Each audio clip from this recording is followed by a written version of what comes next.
ឯកឧត្តមឧបនាយករដ្ឋមន្ត្រីប្រាក់សុខុនដឹកនាំគណៈប្រតិភូជាន់ខ្ពស់អញ្ជើញចូលរួមកិច្ចប្រជុំបើកចំហកម្រិតខ្ពស់របស់ក្រុមប្រឹក្សាសន្តិសុខអង្គការសហប្រជាជាតិនៅទីក្រុងញូវយ៉កសហរដ្ឋអាមេរិកនៅល្ងាចថ្ងៃទី22ខែឧសភាឆ្នាំ2026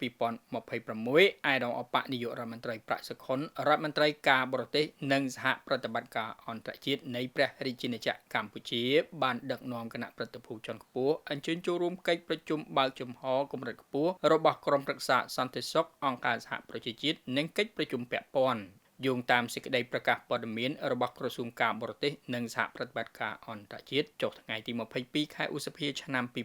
2026បានបញ្ជាក់បង្ហាញថាតបតាមការអញ្ជើញរបស់ភាគីចិនក្នុងនាមជាប្រធានបដូវវេននៃក្រុមប្រឹក្សាសន្តិសុខអង្គការសហប្រជាជាតិឯកឧត្តមឧបនាយករដ្ឋមន្ត្រីប្រាក់សុខុនរដ្ឋមន្ត្រីការបរទេសនិងសហប្រតិបត្តិការអន្តរជាតិនៃព្រះរាជាណាចក្រកម្ពុជានិងដឹកនាំគណៈប្រតិភូជាន់ខ្ពស់អញ្ជើញចូលរួមកិច្ចប្រជុំបើកចំហកម្រិតខ្ពស់របស់ក្រុមប្រឹក្សាសន្តិសុខអង្គការសហប្រជាជាតិដែលនឹងប្រព្រឹត្តទៅនៅថ្ងៃទី26ខែឧសភាឆ្នាំ